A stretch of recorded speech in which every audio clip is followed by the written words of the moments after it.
इसके पश्चात मैं पटल पर आवाज़ दे रहा हूँ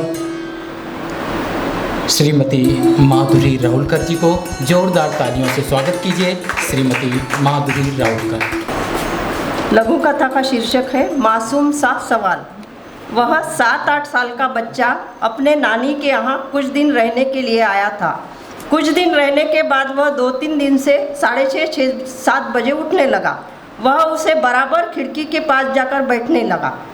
सुबह सुबह घास खाती गैया, पेड़ों पर चहचहाती चिड़िया, पेड़ों पर बैठे हुए पंछी देखना उसे बहुत अच्छा लगता, क्योंकि वह मुंबई जैसे बड़े शहर से आया था।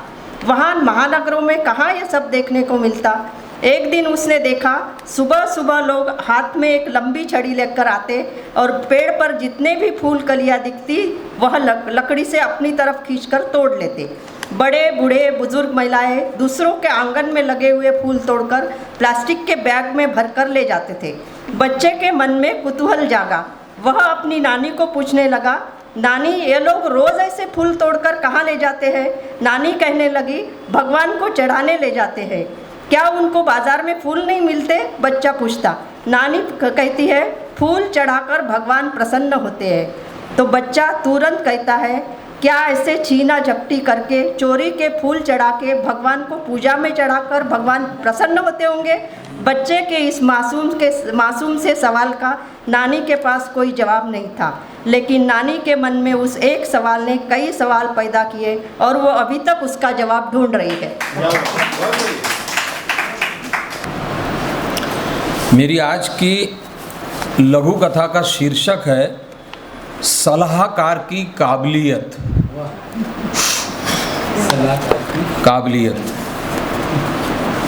एक राजा को अच्छे सलाहकार की ज़रूरत थी। उसने इस बात की मुनादी करवा दी तो 3 युवक आए। तीनों का कहना था कि वे राजकाज में राजा को सलाह देने की काबिलियत रखते हैं। राजा ने कहा, ठीक है, मैं एक सवाल पूछूंगा, जो सही जवाब देगा उसका सलाहकार के पद के लिए चयन होगा। राजा ने पूछा, सोच लो कि अगर एक ही समय तुम्हारी और मेरी दोनों की दाढ़ी में आग लगे तो तुम क्या करोगे? पहले जवाब देने की उतावली में एक युवक ने छूटते ही कहा, मैं पहले अपने दाढ़ी की आग बुझाऊंगा। दूसरे ने कहा, मैं पहले अपने दाढ़ी की आग को बुझाऊंगा। तीसरे ने कहा, मैं एक हाथ से अपनी दाढ़ी की आग बुझाऊंगा और दूसरे हाथ से आपकी दाढ़ी में लगी आग को बुझाऊंगा। तीसरे युवक का जवाब सुनकर राजा के मुंह से निकला, शाबाश। फिर राजा ने अपने दरबारियों से कहा, जो खुद की उपेक्षा कर औरों की भलाई करता है वो व्यवहार नहीं जानता। जो केवल खुद के बारे में सोचता है वह स्वार्थी और नीच होता है, लेकिन जो खुद के साथ औरों का भी ध्यान रखता है उसके पास समभाव होता है, इसलिए वह सज्जन होता है।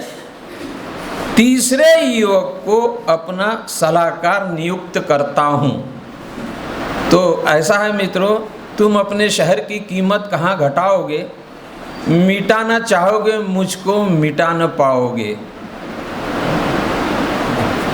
बहुत से रिश्ते बनाना चाहो तो कुछ न कर पाओगे, बस 1-2 रिश्तों में ही अपनी ज़िंदगी अच्छे से बिताओगे।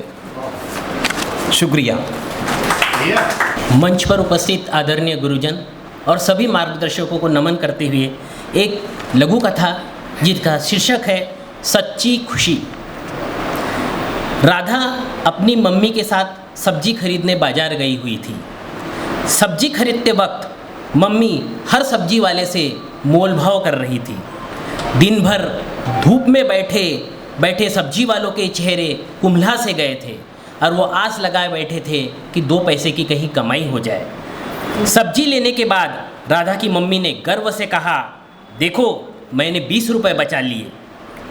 दूसरे दिन राधा मम्मी और मम्मी की सहेलियों के साथ पिज़्ज़ा सेंटर पहुंची। मम्मी ने मस्त पार्टी दी थी।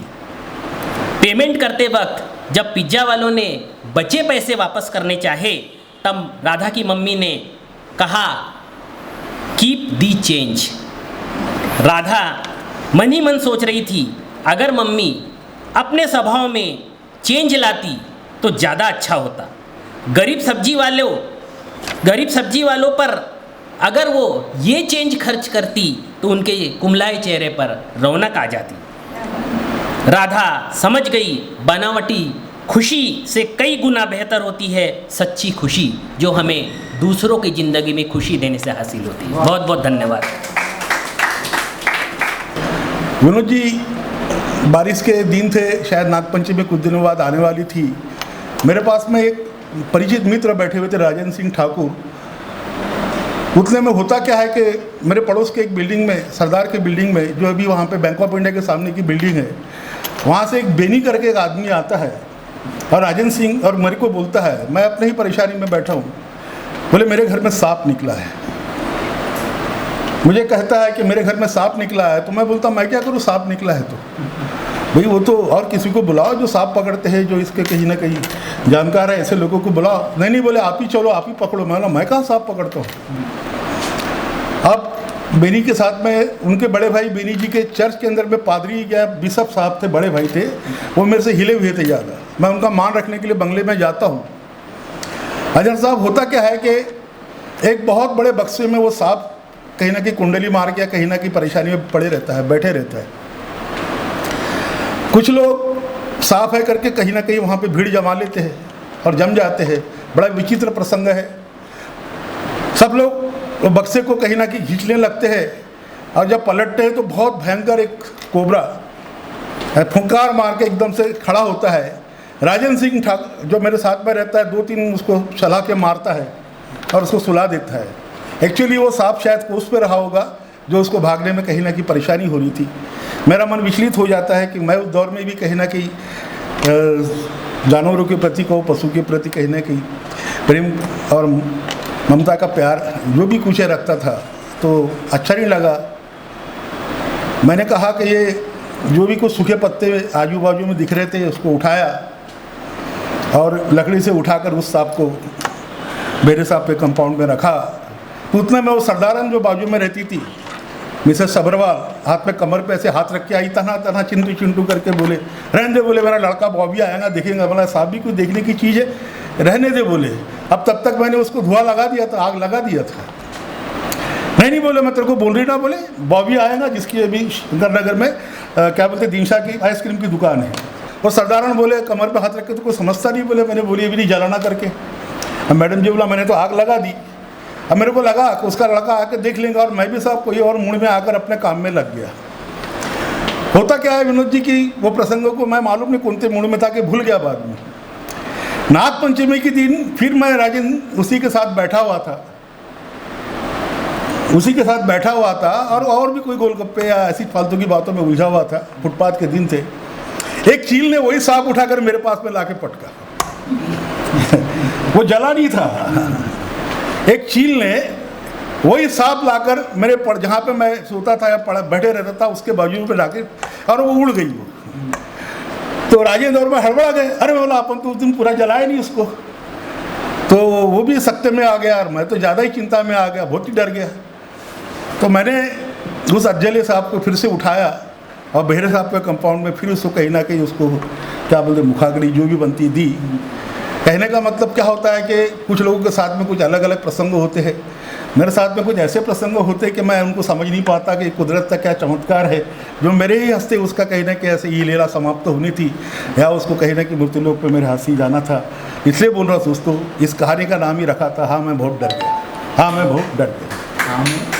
बहुत डर गया।